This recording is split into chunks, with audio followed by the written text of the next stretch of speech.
Hi. Well, chaotic start to what will be a legendary podcast recording. It always is. Yeah. To let listeners into the chaos, I was stuck in gridlock in the 7th ring of hell, aka Park Slope, my home, for 45 minutes straight before my yellow cab started moving. Looking at your location, I thought there must be some like delay in like me getting the data, but no, it was just you sitting there for like right, like it might not have uploaded to the cloud. Right, and the cloud hasn't gotten it yet. Yeah, there was a point in the gridlock where I in my head was like, I can run it. Like I was ready to like strap my backpack on and like take to the streets. No, I felt like I could feel your anxiety, and I was like, it's okay. But like whenever you're in those situations, it always just feels like, oh my God.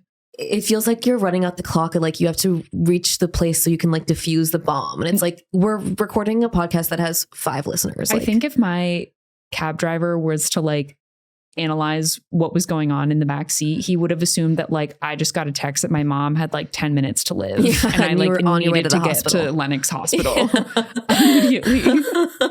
Yeah. I'll also say that this man, it's not his fault. Gridlock sucks. When we did have the grace of a green light, he was driving as though there was a newborn in the back seat. Like every speed bump taken with such care and grace at a cool 5 miles an hour. It's like, I need you to embrace your inner like Vin Diesel right now. I was like, dog, I'm on the clock. Yeah. I'm seeing dollar signs dissipate before my eyes. Well, step on it. You made it, and that's all that matters. And you've got a great haircut to boot. And that would have been true regardless, but it's more important now that I had it. No, and it's fair that I feel like I've been like windswept and bamboozled. I feel like you are remarkably composed. I think if it were me, I would have started crying in the car, and then I would not really be okay to like record because I would be so like frazzled. I had to have like a 5-minute off ramp of like the anxiety as we were pulling up, where I was like, calm, cool, collected, clear-eyed for your friend Carey. Clear eyes, full hearts. For Carey. For Carey. For Carey. Written in my left hand. In crayon. Yeah, the Y is like Clear backwards. It's full heart for Carey. For Carey. Okay, add it to the merch list.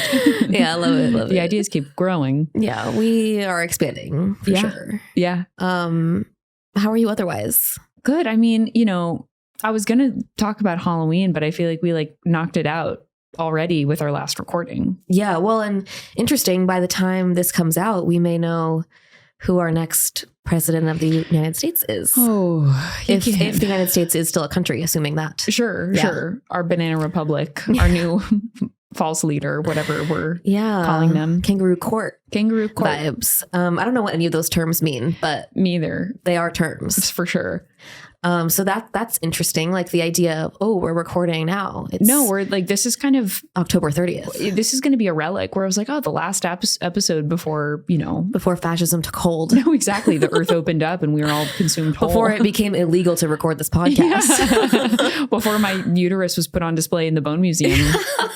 Next door. Yeah, they're doing bones and organs now. They're expanding to organs. Yeah. It's strictly bones, tits, and uteri, actually, over there. Yeah. So go ahead, check it out. Shout out.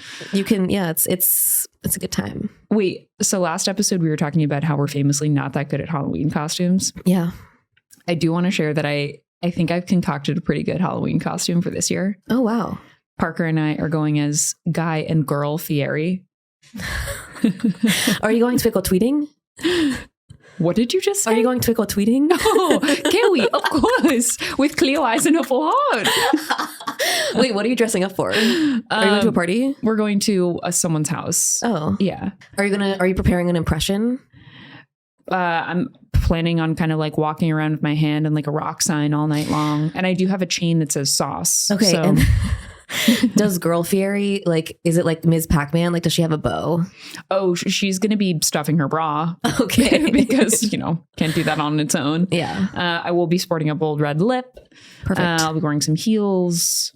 I'm going to slut her up for sure. I love that for you. Yeah. I'm excited to see photos. Please take. Oh, yeah. And the wigs that we ordered, it's funny. They like weren't advertised as Guy Fieri wigs, but we opened them up and they came with goatees. We're like, oh, so this is a Guy Fieri costume. Right. I think maybe like copyright purposes, maybe they can't say it's Guy Fieri, but. Right. Or like Guy Fieri was like, and if you do sell a peroxided wig, my people and your people need to talk. And there does need to be a goatee in there. Yeah. Right. Yeah.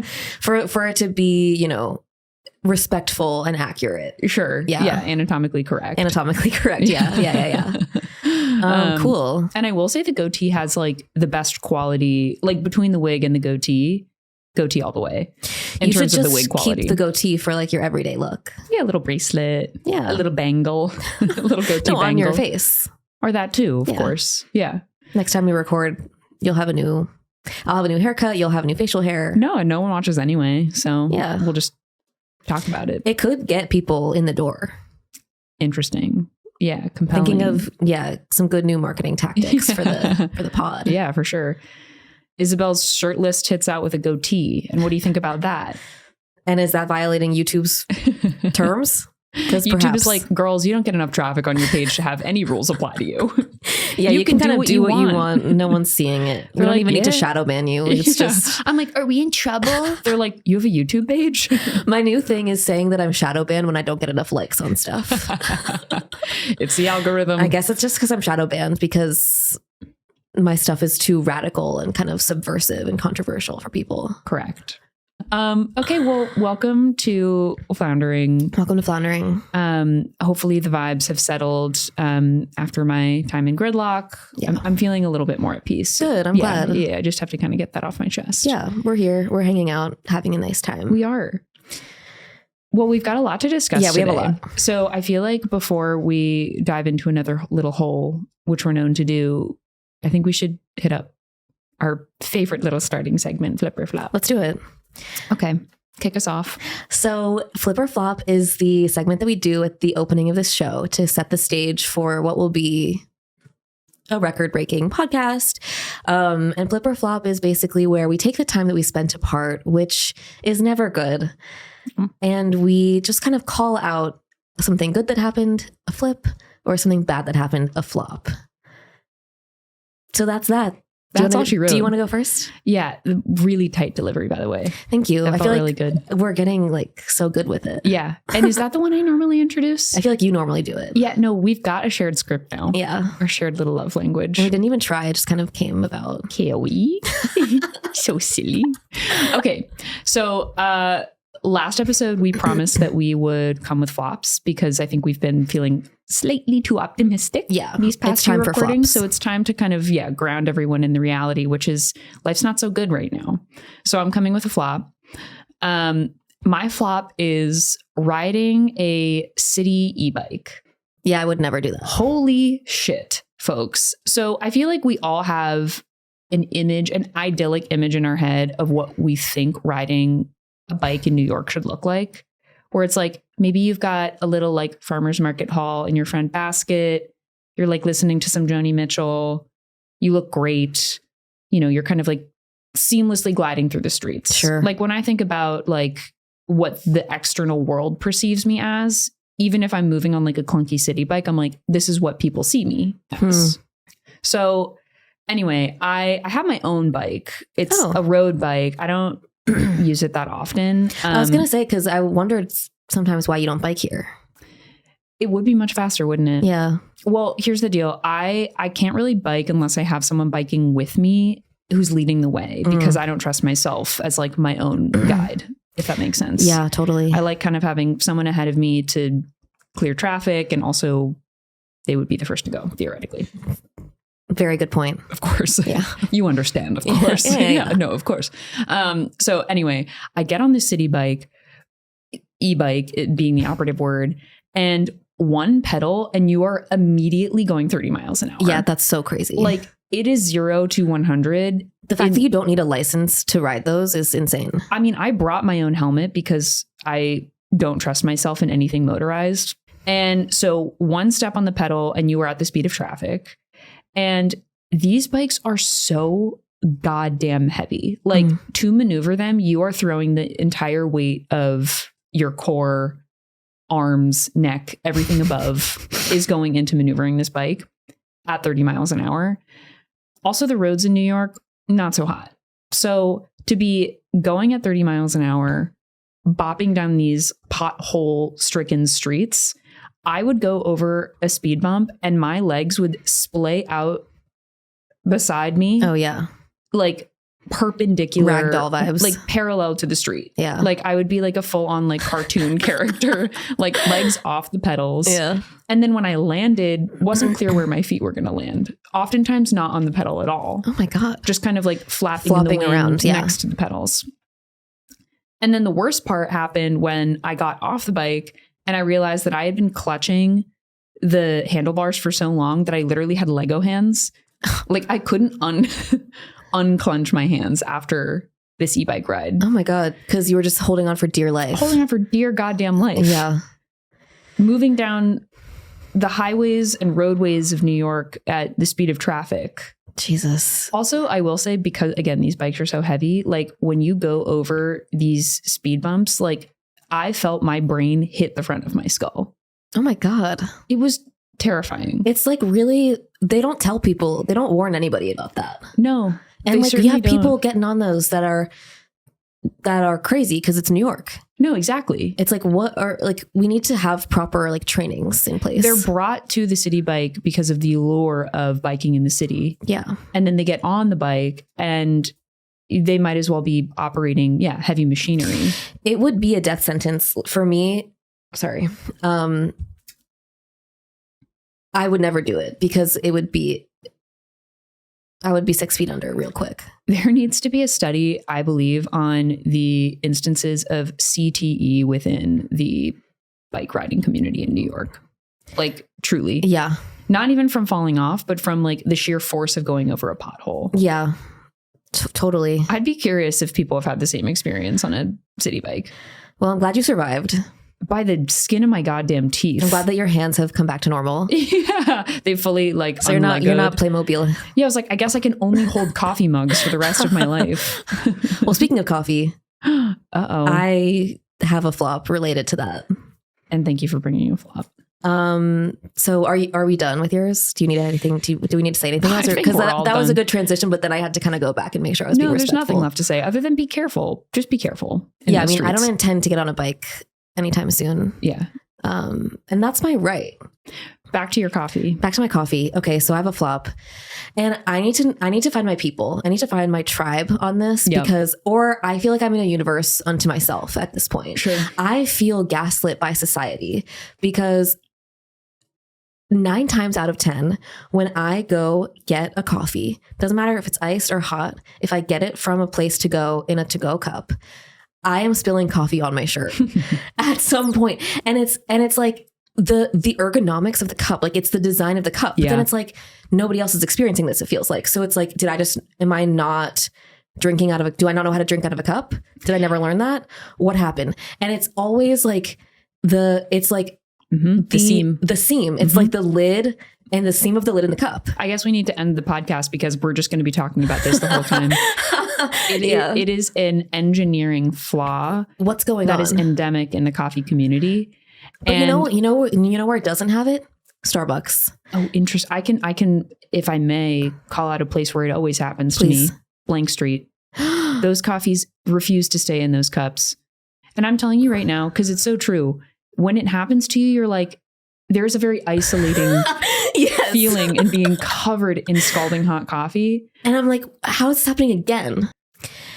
It's really bad. And to the point where like I today decided I was going to do this flop this morning because I had an experience the other day about it. And I'm like, this needs to be spoken about and someone needs to say something. Yeah.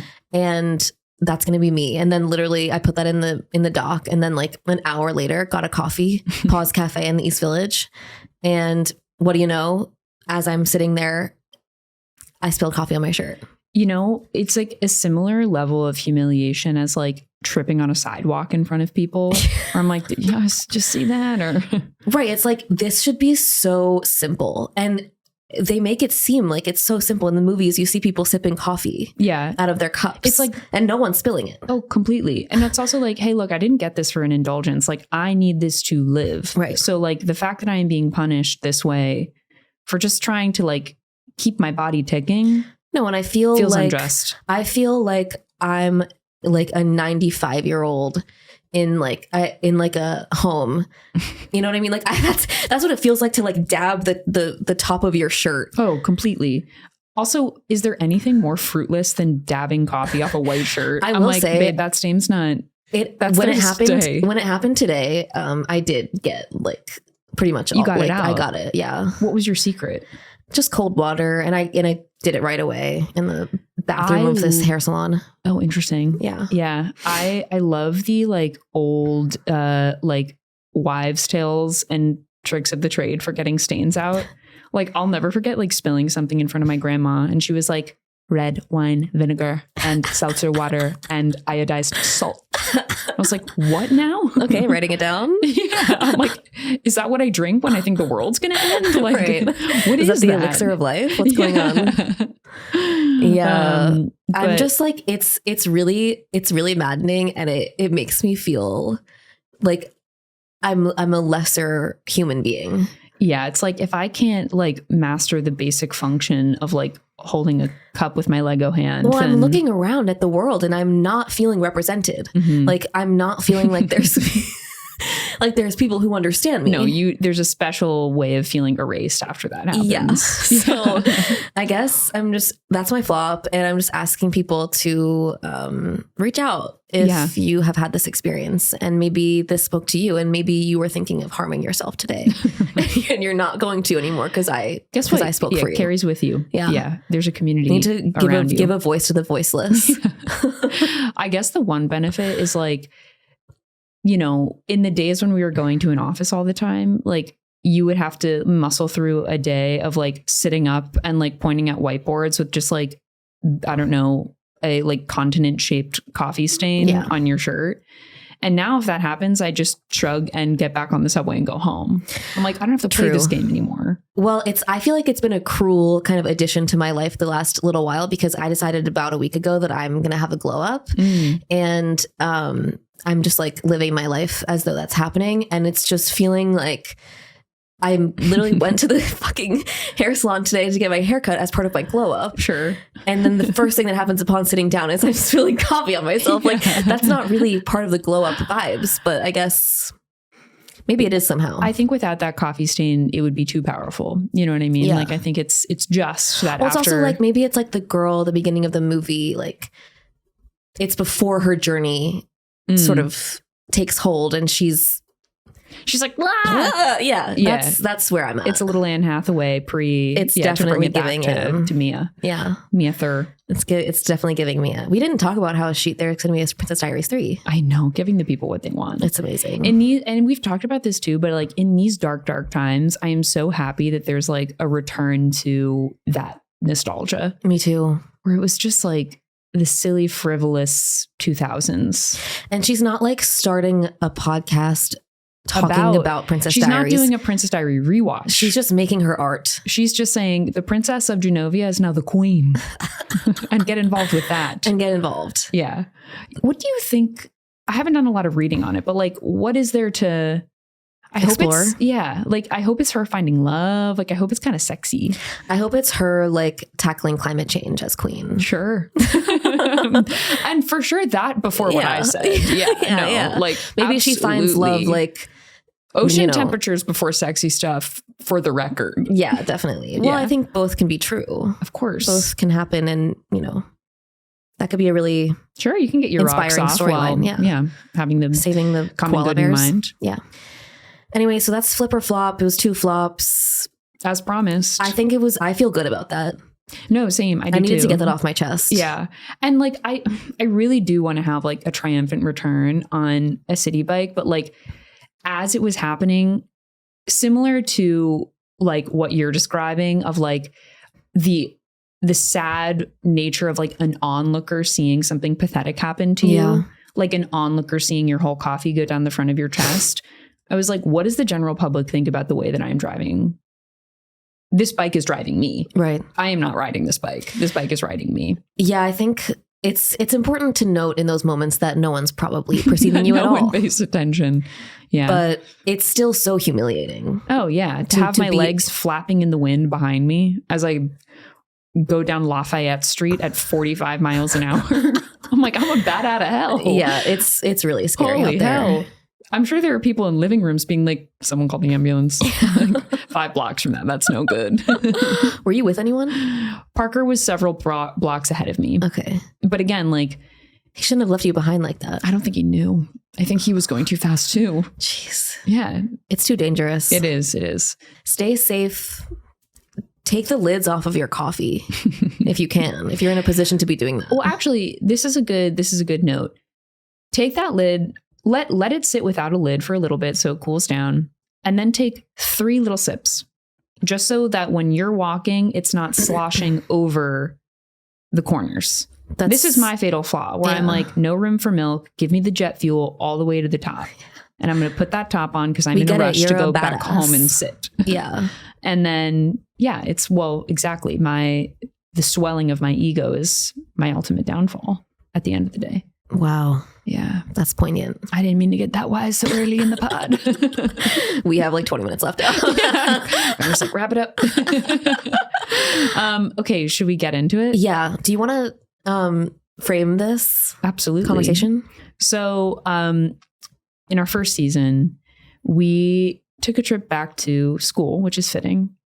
And Carey and I thought, hey, look, we need to maybe examine some literature that we read as children and really like drill into the fact, like, what messages were we getting out of these books at the time? Right. And do these messages still stand?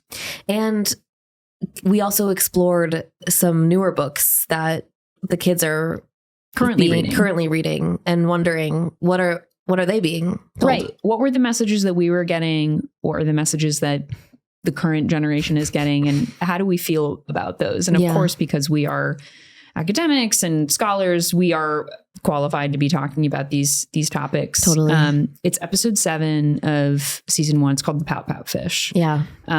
Which, true to its name, we analyzed the pout pout fish, and holy hell, that needs to be taken out of classrooms. Yeah, it's very disturbing. No, big time.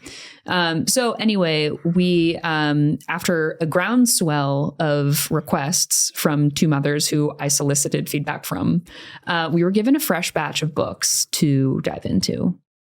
And it's funny because we solicited some, again, like input from different people, and there was some overlap in the books that Really? Yeah. Oh, I don't do any production on this podcast.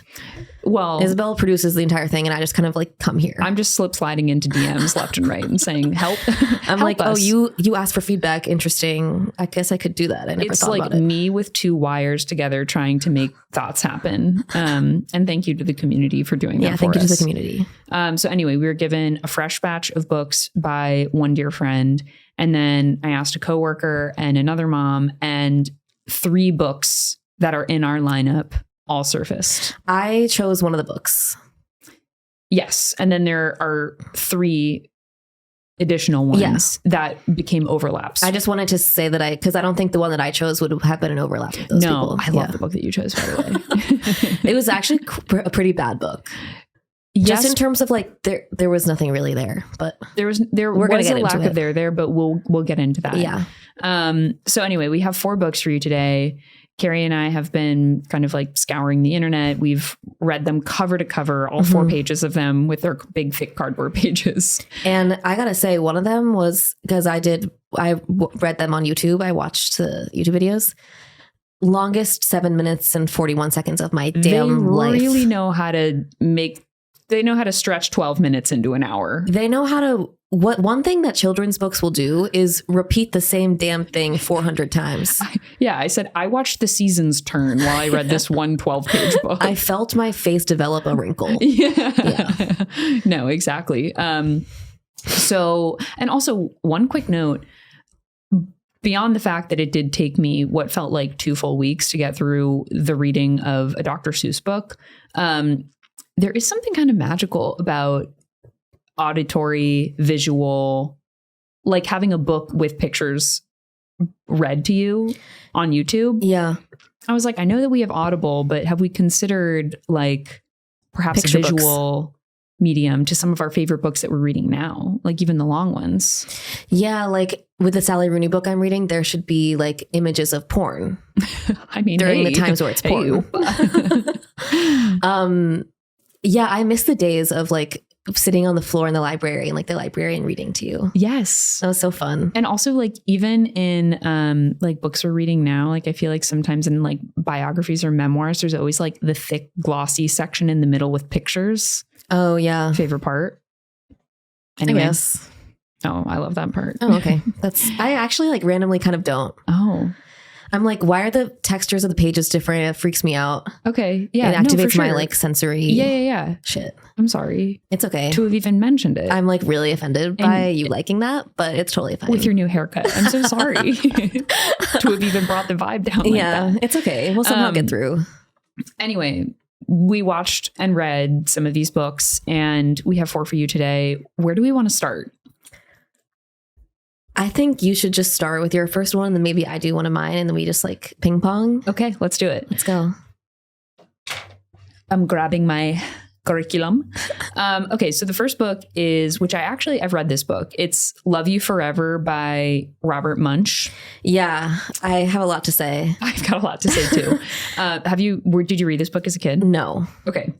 So for those who haven't read it, the premise is basically there is a son and a mother, and the mother sings her son a lullaby every single night. And the lyrics are, I'll love you forever. I'll like you for always. As long as you're living, my baby you'll be. And at first it's really cute. He's a little infant. And then as the book goes on, he goes through different naughty phases. Like when he's 2, he's drawing on the walls. When he's like a preteen, he's like spilling shit all over the kitchen. When he's like in college, he's swearing and like inviting loud friends over. And then flash to adulthood, he moves away and lives in his own house with his own family. And during each stage, the mom is like expressing frustration, but then at night will crawl into his bedroom and regardless of the age that he is, pick him up, cradle him, and sing him the song.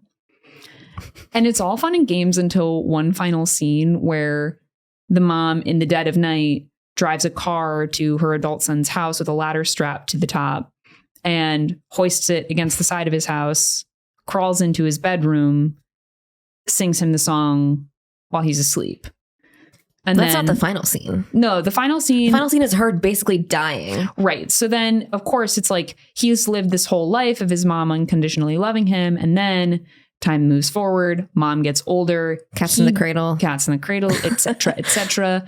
He ends up going to her house, cradling her when she's sick and frail, and sings her the song. Yeah. She passes away and he has a daughter who he cradles and sings the song to. So it's, the cycle of singing and crooning to I will those say this book was like really pissing me off for like 95% of it. And then that last scene, I was like kind of in shambles. With the daughter? No, with the daughter and with the frail mom. Oh, that scene. Yeah, that one rocked me. Yeah, I was like, how did I go from being like truly irritated at this book's existence to then like crying in my Uber? Yeah. But it's fine. I did. My first reaction to the book, which I wanted to chat with you about, is what are some assumptions we can make about a man who is cradled by his mother at every stage of his life?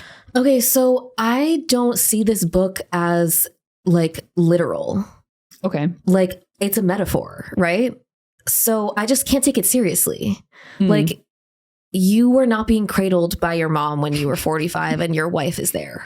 Like, wife is not present in the pictures, by the way. That's true. Yeah. Look, they're not really doing a lot to show me anything about their relationship or like, okay, yeah, he's going through these phases like typical kids do. But like, I don't know. What do you think?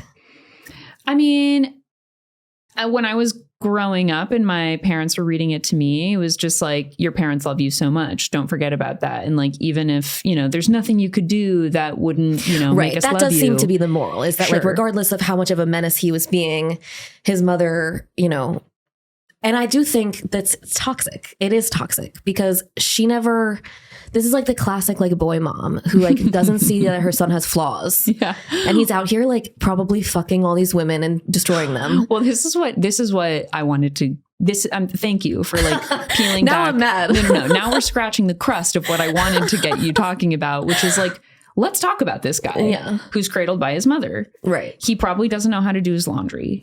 Definitely not. I can promise you he doesn't like crust on his sandwiches. Oh yeah, he does. He doesn't like Quest. He does not like Quest. He's absolutely Little Spoon in every scenario. I could see him being like weirdly Dom though. Like because a guy like that who's like in like being cradled by his mom like every day, there's a complex there, right? Like at a certain point you're going to need to feel like big and powerful. Sure. Yeah. Right. Because you've been made to feel so infantile. Right. Like she doesn't let this guy grow up. Right.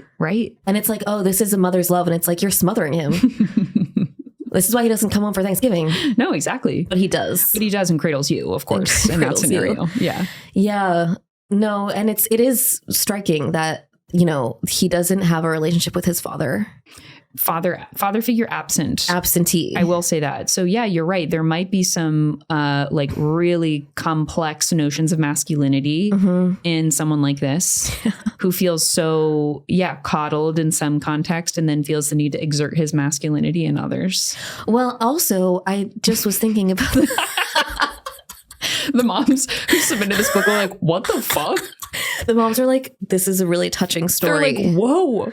Well, and right. I mean, what you then revealed about how this story was written about the stillborn child or something. Sure. Yes. The author had 2 stillborn children and wrote this devastating book after, of course, and wrote this book afterwards as I think like a sweet homage to like, you're always going to be my little baby. Yeah.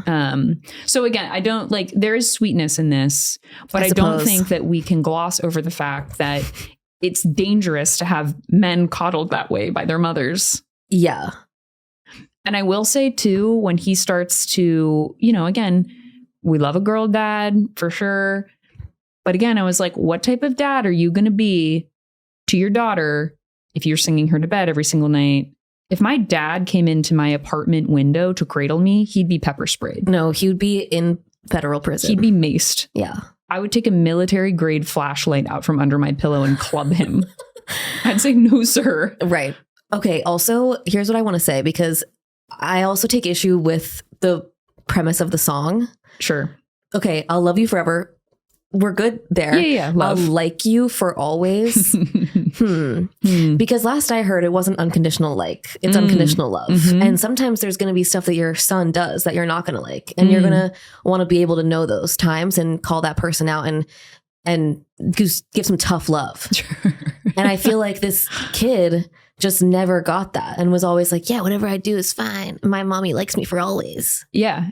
And as long as I'm living, FYI, my baby, my I'll baby, be. I'll be. My own baby. My own baby, I'll be. Her baby, I'll be. Yeah, that's such a good point. Although I feel like, have we talked about this? Like, there is a difference between like loving someone because you have to and like actually enjoying and liking the presence of someone. Totally. You know? Yeah. One of the meanest things I ever said to my mom, which is not true, by the way, but I was like, what's gonna cut you right now? I told her I never would have been her friend if we were in high school together. Oh my God. I think I've said this on this, to this day, I absolutely have brought this up on this podcast I don't before. remember. Well, it's one of those like haunting things that rings in my ear all the time. Do you remember the context? Oh, I'm sure I like couldn't go drink in a basement in high school. Yeah. And I was like, bitch, never would have been friends with you. Damn, that is savage. I know. But I feel like it's important to clarify. I will love you. And I also, you know, I'll like you too. I guess, but like when it's a straight white man, it's like they need to be given like parameters. Absolutely. Because otherwise they will, guardrails, because they will just continue abusing people. Yeah, except for Connor. Show me the footnotes. I'll love you forever, asterisk. I love you forever, asterisk, as long as you don't like rape people. Yeah, unless, you know, as long as you don't, you know, like agree that uteri should belong in the bone museum. You know what I mean? Like basic things like that. Yeah, for sure. Yeah. Okay. So I will say also, did you listen to the book on YouTube? Yeah, the version I got was weird. Well, did your version have the singing? It had the singing, but a baby was singing it. Oh, and I also for me, the baby was the baby was reading the book, but then like an adult woman would sing the song. No, we listened to different versions. Okay. Mine randomly had like 2.9 million views. I was like, what are they doing that we can replicate here at Floundering Inc? They're Do we need to be singing? indoctrinating I'll do people. whatever. Yeah, I don't know. Mine had a weird mix of, so it was a baby narrating it and singing the song the whole time, which did objectively throw me. And it was also a mix of the actual illustration from the book and like stock video footage of a baby like playing with bubbles. That's funny. And during the scene where in the book where the man goes to his mom's house and she's sick, it flashes to a stock image of like a man who clearly like in this stock image got like laid off of his job. Like his like head is in his hands and he's shaking his head. It's a really textural medium. Well, we don't know. That Maybe he got laid off from his job right before he went to his mom's house. Oh my God. So that would have been a bad day for him. Oh my God. And then his mother's sick to boot. Yeah. That's what happens. Like karma catches up with you in life. Well, especially when you're loved and liked forever and always. Right. And as long as you're living a baby, you'll be. He's never had to confront his own shadow. And that's the issue. Yes. If we're going back to the Jungian analysis of this, yes, this guy has never been confronted with his own darkness. No. And that will create menaces to society. As we've discussed, an untreated subconscious is menacing. Yeah, it's a weapon. Okay, I feel really good about that analysis, actually. Lock it up. Lock it up. Yeah, so Love You Forever is problematic and toxic. I'm just saying, think twice about singing that song to your straight white son. I will say, though, like, as of someone who comes from a family where, like, it was taboo to say I love you, like, it was, like, weird, that could be where some of my bristling comes from. It's sure. like the visceral kind of, like, ick that I got from hearing the lullaby. I'm like, it is objectively like sweet, but of course my, hardened self is like, ew. Yeah. But we don't say that dirty word. We don't say that. Yeah. Check out the book. And also I would like to understand if you were read this book growing up. Cause like I was read this book growing up. And to me, it was like the sweetest possible, like tear-jerking book. And now that I'm old and we're again on the precipice of our banana republic, I'm like, is this the lesson we should be teaching our sons? Well, I think they were trying to capitalize on like the Giving Tree of like fame because it was very Giving Tree in a way. Sure. I also need to say that like the obviously there's the physical risk of her getting the ladder, climbing up to the window. But then what if like your son and his wife are 69ing? You don't know. It's middle of the night, lady. And then what, are you going to just kind of like knock and be like, hey, I'm here, take your time? Like, hey, whenever you want to do Love You Forever. Just like give me a quick knock. I'll be right here. Because you guys might be 69ing, but mine She's is like, forever. I brought my Kindle. All good. I'll wait. I got it on ebook. Don't worry. Yeah. You just let me know when you're ready. I got carrot sticks. Oh, well, speaking of carrot sticks, that brings us actually nicely to our next book. Should we do it? It is still technically one that I brought to the table. We can do yours. Okay. I know you're going to hate this book as much as I did. Yeah, I mean, I read it and it was bad. Actually, okay. So before I dive in, the book is End Too Much Junk Food by the Berenstain Bears. Berenstain Bears. Thank you. I was going to say, growing up, what did you think? Did you think it was Berenstain? I thought it was Berenstain all the way. 100%. I had never heard of a Berenstain before. Not a goddamn day in my life. And it's funny now that Mandela effect has been like illuminated and we're still pronouncing it Berenstain. I just think everyone is so used to saying Steen. Right. And Berenstain Bear. Berenstain. Because there's an A. Oh, right. Oh my God. Of course. It's like, that's what's interesting is because we are familiar with Stein and we're familiar with Steen, but we're not familiar with Stain. Correct. But that is what that is. That is what that is. So note that it's Berenstain. It is Berenstain with an A. Yeah. Right. So anyway, I just thought it was an interesting Mandela effect that we've all been steeped in. But so anyway, Too much junk food. And Too Much Junk Food by the Berenstain Bears. Stain. Oh my. No. Oh my God. No, something happened wrong in that car. Yeah. Something happened in that gridlock. Yeah, totally. I've switched bodies with someone. No, there's just fewer brain cells. I was Freaky Friday'd on the way over here. Totally. Yeah. Berenstain. No, it's just, I think Berenstain is extremely like not intuitive in the mouth. The mouthfeel is bad. Exactly. Bad mouthfeel. And like the neural patterns that I've developed saying Berenstain. Yeah. You can't ungroove those. I want it to be Berenstain so bad. Me too. Oh, can't we? Really bad. Well, good thing that I hate this fucking family. So I do too. I don't need to deal with them. No, I don't have to respect a name that whose values I don't agree with. Yeah. But so Berenstain Bears and Too Much Junk Food. We open on a bucolic, kind of suburban-esque bear town. By the way, their treehouse, iconic.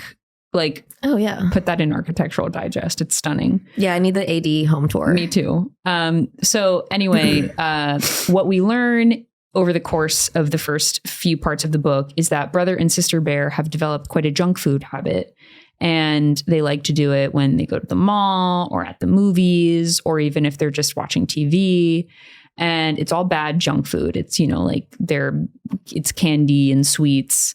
And it's all fun and games until Mama Bear sees them raiding the pantry. And she notices that they are growing, quote, side to side as much as they are up to down.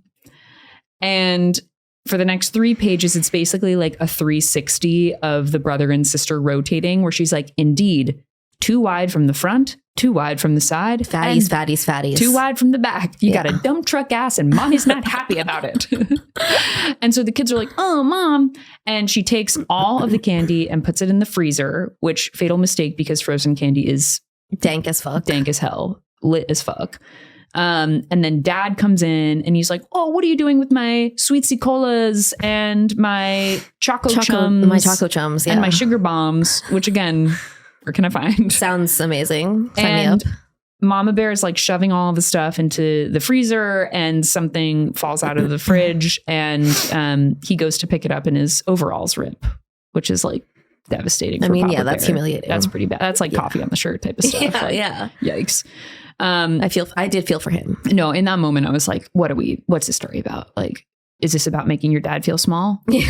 Jesus. Because I can't stand for that. Because I can't stand for that. No, not in this household. Anyway, they go to the grocery store to get some nice snacks and the doctor is there and the doctor agrees with Mama Bear. Like, yeah, your kids are looking pretty chubby. Like they should come into my office. The kids agree to go into the office, but they're nervous to go because they think they're going to get a shot. At which point I was like, yeah, they're going in for Ozempic. Like, I would be nervous too. I would absolutely be nervous. Yeah, well, it's like, why is Dr. Grizzly like setting aside like this time? You have other patients. Like, well, this is not an emergency. Thank you. And immediately I was like, pro bono visit? Like, what is going on here? Like, is she so upset with the notion of fat that she's like, this one's on me? Right. We have to no take fatties action. in bear community. Yeah. So you come with me. And the doctor proceeds to walk them through like what I saw as like a Karen keeping a view anatomically correct of like, here's what you look like on the outside, and then like flashes to a screen and here's what you look on the inside. Yeah. And she teaches them about neurons and organs, all to say like you need to nurture these organs with healthy food. And on the way out, she pinches the dad's, there's like a literal, like a visual of her pinching the Papa Bear's stomach. That was emblazoned in the hippocampus for sure. Can't forget that. Yeah. I'm also pretty sure that like my grandma did that to me like after freshman year in college. Oh yeah.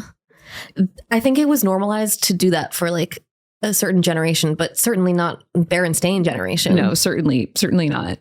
Anyway, it all culminates with the family going on a 3-mile race together. And when they get back to the house, instead of treating themselves to, like maybe a little candy because they've been so healthy, they eat nuts and carrots. Yeah. And that's like the happy ending. The happy ending is that they are losing weight and they're eating carrots now. Yeah. I was like, you're running on a stomach of nuts and carrots. You must be so gassy. I have so many thoughts about this. It was so funny to read through it because I was like, there is literally not one good message in this book. There was no nuance. But the first thing I want to say is, Mama Bear, you are one to talk, hun. Girl, you have type 2 diabetes. No. Like, get yourself checked out. Maybe it's projection. Maybe you should take a look in the mirror. Wasn't that often how it always was, though? Oh, yeah, because the kids have to take on all of the, what you hate most about yourself is what you project on other people. Right, you're just seeing it, and it's like, let these kids have their fucking candy. They're children. They're gonna whatever. Like, they're gonna figure this out on their own, and God help her, that Sister Bear is going to get an eating disorder in college because of you and regardless of you. So take it easy. You guys are going to be in a no contact phase for at least 5 years of her adult life. Let's just say there will be no loving forever and liking for always lullabying. Yeah, no. It's dysfunction. Yeah, no, exactly. Mama Bear needed to take a good hard look in her moo-moo and see what was going on inside. Literally, I'm like, also, you guys are bears. Like, isn't your whole point to isn't it almost winter? Fat for some time? What a good point. What season was this book written in? Because if it was October, I'll be damn, Mama Bear. You're going to send your children to hibernate on carrots and nuts? It's crazy. It's good actually luck having no children after the winter. Yeah, good luck with your children dying in your little cave. Yeah. No, it's objectively factually inaccurate. The only redeeming part, and I mean this, of the entire book is that I learned after reading it for a third time that the doctor's a woman. I was like, oh, you think you tossed us a bone with this one? That part was great. I was like, is she wearing pearl earrings? Yeah, Miss Doctor, I guess Dr. Grizzly, but they do refer to her with she, her pronouns. And I thought, okay. Fascinating. Queen. Yeah. No, she did kind of look like Melfi from The Sopranos. She had those smart little glasses. But I also got the sense of the two of them, the Mama Bear and Dr. Grizzly, were giving who was that mom who got arrested? What's her name? The John and K +8 one? No, she's Connor, do you know? She's No, I don't know. Google's mom who got arrested. It's she abused her kids, and there was this other woman. She's the mommy blogger. Yeah, the mommy blogger who there was this other woman, and she's in who cahoots was with the other woman. Yes, and they were giving that to me big time. Yeah, it's all part of this grand. Ruby Frankie is her name. Ruby Frankie. Yeah, Mama Bear was giving Ruby Frankie energy. Yeah. Actually, it's that is very true. No, big time. So yeah, there were the other thing is if that book were written today, there would have been something in there. Cause at one point in the doctor's office, the Sister Bear asks the doctor, if these healthy foods are good for me, which by the way, total food pyramid propaganda in that whole scene, which we can talk about. But she was smartly was so if these foods are nourishing to me, then what are what does candy do? And there was no mention of candy can be a tasty treat that you have sometimes in moderation. It was all just it's bad for you and it's going to ruin your organs and it's going to make you fat and ugly. Yeah. She was your body can't burn it off. So it just turns into fat, just like Papa, and then proceeds to pinch Papa. Right. Oh, and she said, and the worst part is it fills you up so you're not hungry for your healthy vegetables. And it's you're just objectively spewing lies. Everyone knows that there's no protein in candy. It's not going to fill you up. Yeah. Yeah. You can have both. Yep. I thought there was a really good opportunity for them to come home and have a little sweet treat out of the freezer. At the end of the marathon, the 3 miles. I mean, they even could have done that and have them been oh, this doesn't taste as good as I thought. And but they didn't even let them indulge. No. They didn't even let them try. They were militant about that. Also, it's you might as well just throw the candy away instead of putting it in the freezer. No, the obsession on and the fact that exercise was the add-on at the end, which is probably the healthiest thing that they could have been doing, where it was literally just about getting them healthy and thin. Mm-hmm. Not even healthy. It was about getting them thin. Yeah. It was about getting them thin. Yeah. Also, Mama Bear ran in her moo-moo hat. Mama Bear doesn't get dressed in the morning. Take care of your damn self, hun. Yeah, Mama Bear has bed sores. The second time I've called Mama Bear hun in this episode. Hun. Yeah. Mama Bear has bed sores, and yeah, it's who you hate what you hate in yourself. Yeah. And I think that this was more a commentary on being locked at home and you know, as like a trad wife and feeling like you didn't want to watch your children having little indulgences because you can't indulge yourself. I think it speaks to intergenerational trauma because we don't get Mama Bear's backstory in this book, or maybe perhaps in any of the other Berenstain Bears books. And it's clear that Papa Bear's a complete deadweight. Papa Bear is, she married a beta male cuck. And Mama Bear, like, I would like to get her kind of prequel of like what happened to you as a child, like, yes, to make you this way. I mean, yeah, you pass that all down for sure. I mean, who knows? Maybe she also was going on 3-mile runs. I doubt it. Actually, I think that she had a traumatizing experience because, as we know and as we can see, Mama Bear is not the skinniest bear in the woods. No, and nor does she need to be. But if you're going to go around body shaming your children and husband, it's like, I just find it crazy that like she was shaming them so much, and like not once did anyone mention her. And like, also, you don't see her eat the entire book too. I'm like, where's your food? She's like, what I'm are on you Weight eating? Watchers. She's like, well, Mom's eating a bowl of chicken breast tonight. So she's like, this skinny cow is only 2 points. So it's actually fine. Oh God. And the scene where Papa Bear's like, and hon, next time you go to the market, make sure to pick up my Sweetsy Cola.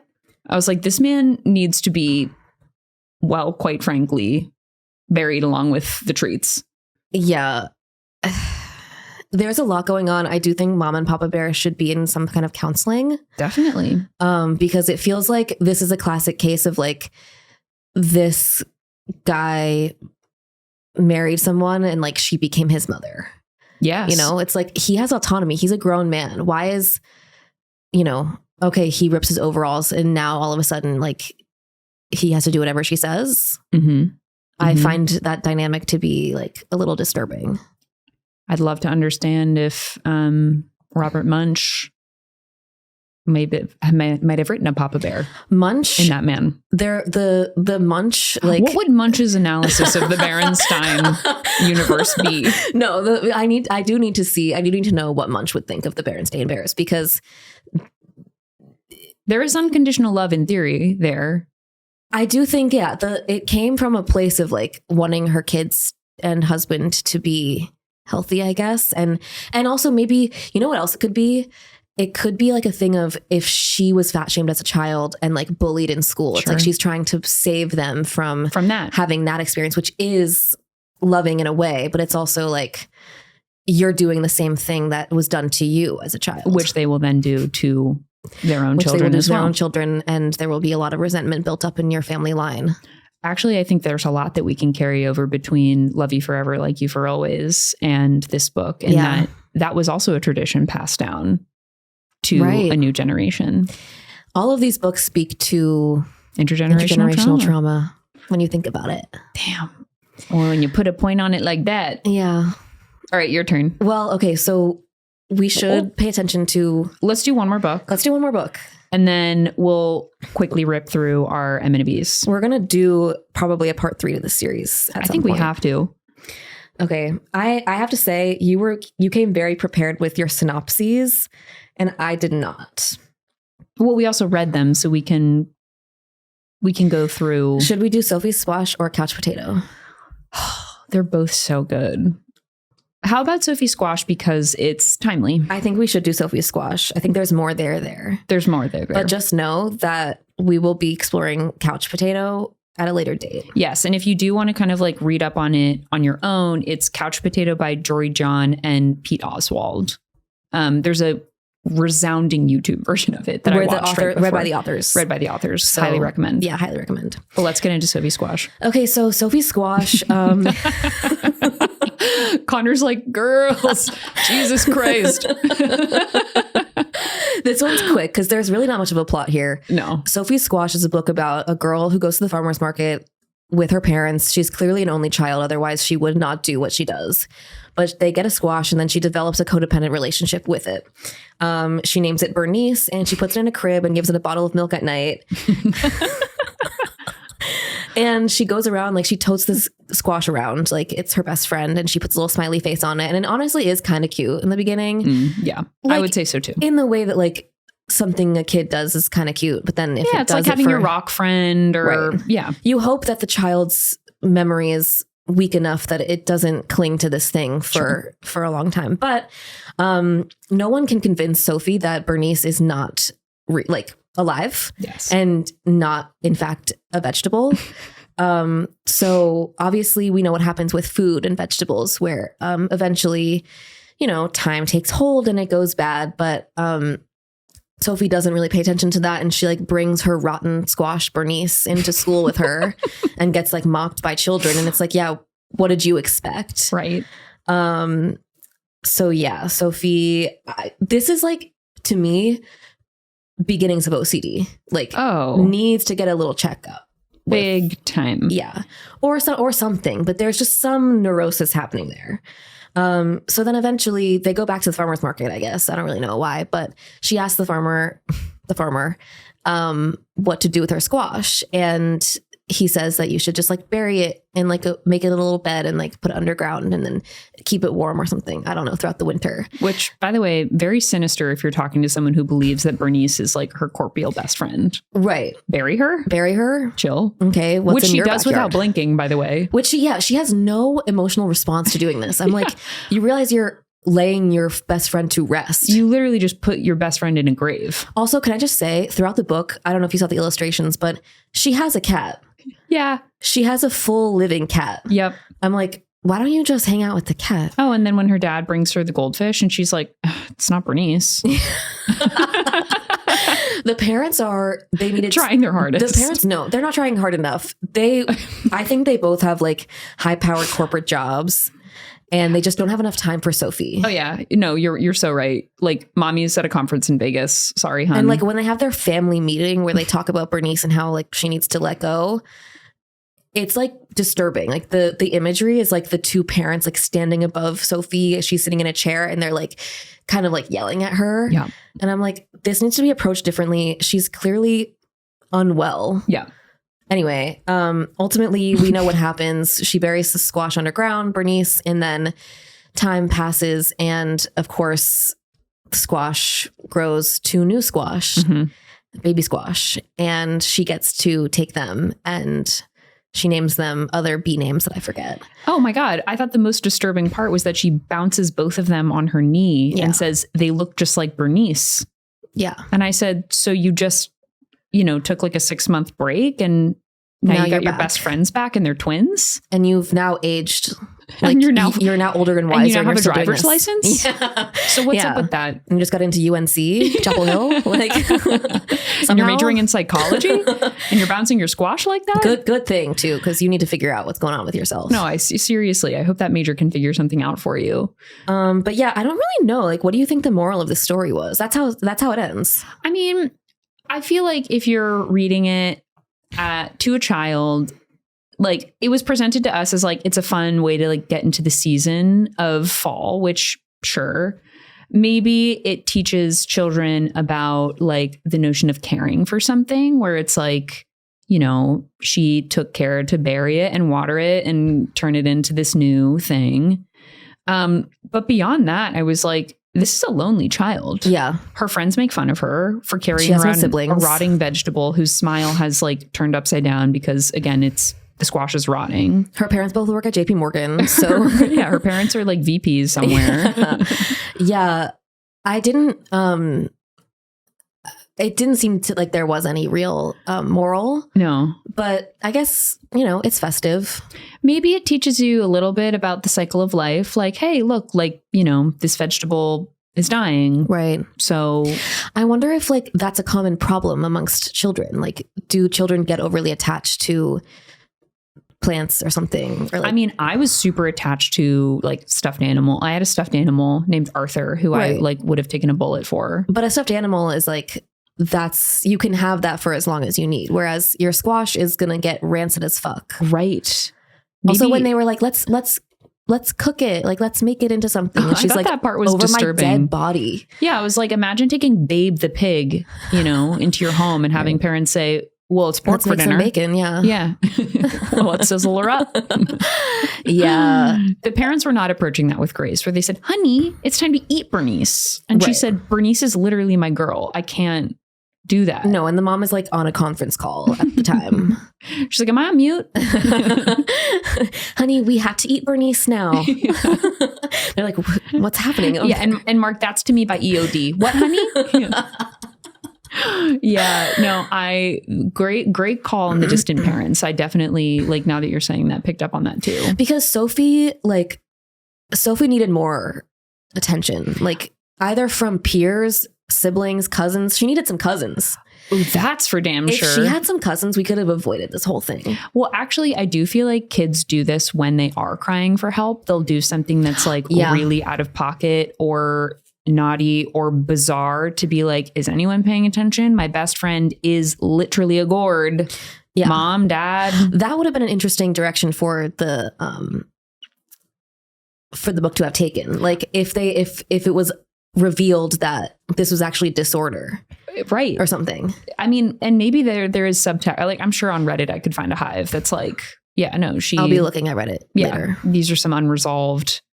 I mean, I'm sure Freud would have had a lot to say about. I would have loved Sophie to have Squash. seen her connect with a similarly weird child who was like obsessed with like a pumpkin or something. And then and then the last scene is like the squash and the pumpkin being friends, And then, like, the the two two girls girls being being like friends. normal and friends together. Yeah. I would have loved to have seen it go that direction, because I do think it speaks to like the type of kid who is like maybe doesn't get along with all the other kids, or is like a bit of a loner, kind of a weirdo because they're like into squash and not like video games or whatever. Yes. And like I wish that she could have found like, Yeah, you bond with similar quirks. yeah, Oh, what a good That's- point. that's not what happened with her. No, she again birthed two squash babies. Where do you think she is now? Oh God. I mean, if I had to guess, she probably lives in a house full of a bunch of dolls who she treats as her children. Ugh. So that's just kind of my high level assumption. Yeah. I think that she got a job at JP Morgan because her parents worked there. And she like does pretty well, actually, because like she is smart. But then like people don't know that like at home she has some like weird shrine to Sure. like different kinds of squash still. Absolutely. Absolutely. Just a collection. Yeah. Yeah, either that or like, again, because she hated that part of herself, buried it really deep, forgot that she was obsessed with squash, and works like 150 hours a week Yeah. and feels too afraid to go home. Yes. That's And then yells probably at it. her own children for having weird squash friends, Wow. just like mama in her moo-moo. So what we're gathering is that every single one of these books are It's about actually connected. intergenerational trauma. And interracial. Yeah. Interracial trauma. Interracial trauma. Sure. Maybe that too. But anyway, yeah. So, before you start imparting these lessons onto your children, Consider what you're telling them. yeah. And future moms too. Yeah. And dads and everything and in authors. between. And authors. How about we have some more complexity to these stories? How about authors don't work out their own pain Seriously. through books that are read to children? Yeah. Say that. Let's transition, because I'm stressed. I'm stressed sensitive. about time. I'm sensitive about time. I think we've gotten very good at doing our amenities very quickly. Yeah, let's do it quick. And I can rip through mine really quick. Okay, great. Me too. So Message in a Bottle, our closing segment, after kind of this deep work that we do, Yeah. these sessions, we like to end on a high note. So we like to send something positive out into the ether, just a little missive about something that really tickled us this week. Carey, do you want to go first? Sure. I, for the first time, decided to get almond-shaped nails. I noticed those. And it has changed my life. It has changed my entire self-concept. I am just feeling so feminine and like gorgeous and rich. Like I'm wealthy. Mhm. And just like high value. Like I'm just like, no one can touch me with my almond nails. Like you can't do anything. You can't wrong me. You can't like mistreat me or take advantage of me because I have almond nails now. Yeah. I mean, do you feel like, and how does it feel typing on a computer keyboard? Because I Feels imagine great. there's no boss ass feeling quite like hearing the clack of sending an email? I was already hearing clack because my nails were long, but I like looking at them. Mm-hmm. I like the feel of it. I think it's great. I mean, I had to do a work task today that it's like this thing that I do every month that takes a lot of time, and it's very time consuming, and like I hate doing it. But like today, because I had my almond nails, I was like, actually, I'm just like a boss babe in the workplace, getting my shit done and feeling good about it. Yeah. And after this, I'm going to rip my Pilates class. It's very like, this is just one thing of many things that I need to take care of today. No, and like this was kind of what prompted me to like have the glow up conversation with myself. Cause I'm like, oh, anything is possible in life. Yeah. If you have almond nails. Yep. And that's what I believe now. I mean, this has been a trend for like 20 years. And I truly like didn't consider how it would change my life this way, but it has.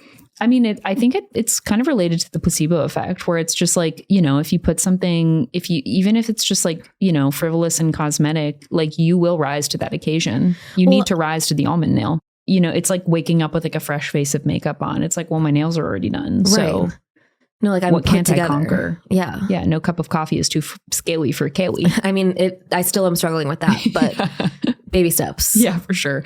You don't pierce that cup. Yeah. I'll do my best. Be careful, girl. Okay. Your turn. Be careful, girl. So mine is, we've talked about this, but like I struggle with silence in between activities. So like I will get up from my desk and I will like turn on the NPR One app to hear All Things Considered for like 16 seconds to fill up my water. And then I'll go sit down at my desk again. Yeah. And so on walks recently, I've been experimenting with going headphone free. Wow. And just kind of like letting the world wash over me. Mm-hmm. And first of all, what I've realized is that I live near a construction zone, so it's actually like not that pleasant. It's actually deeply irritating. It's actually really grating, on like my soul, like vile. But if you round a corner and you go somewhere quiet, like, it's nice to be alone with your thoughts. And it's also really fucking entertaining to overhear what other people are saying. And so I've collected some things for you. Please. The first one, some of these are a little mild, and then some of them are a little spicy. The first was, this week was fucking crazy. The influencers were in the office. And I thought, damn, girl. Need the backstory. I'm so sorry. She probably makes like $15K a year and has to deal with the influencers in the office. Ugh. The second is, I said, Cavatelli, you deaf bat. Daughter, dad, stop. Grandma literally is deaf. No, mom, you don't get it. Men are really scary. To which I said, yeah, read I'll Love You Forever, Like You Forever. Yeah, that's how they're made. This one was said in a British accent. Had it been in not an accent, I don't think it would have stuck. But here I go. You're sticking a knife in the back of your New York friends in a pretty unilateral way. To say unilateral with a British accent, that cuts deep. That cuts deep. And I'm sorry to those New York friends. Me too. And then lastly, on the way here, it's no Park Slope, but I checked the Wall Street Journal and it's on the up and up. Wow. I have to imagine she was talking about like Borum Hill.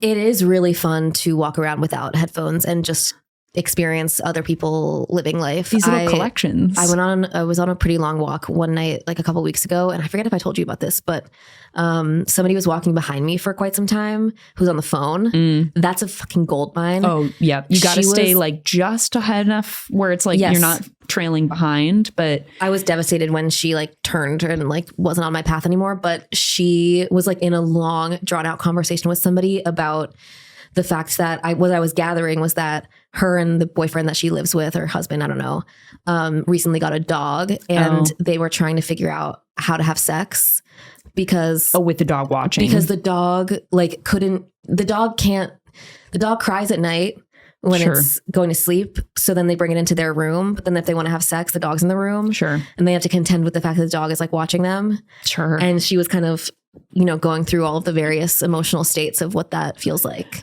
And I was like, wow, I'm learning a lot about dog ownership. And it's so funny because like, she was probably like really working through a crisis over that phone call. Oh yeah. Yeah. No, that was like her biggest issue today. Right.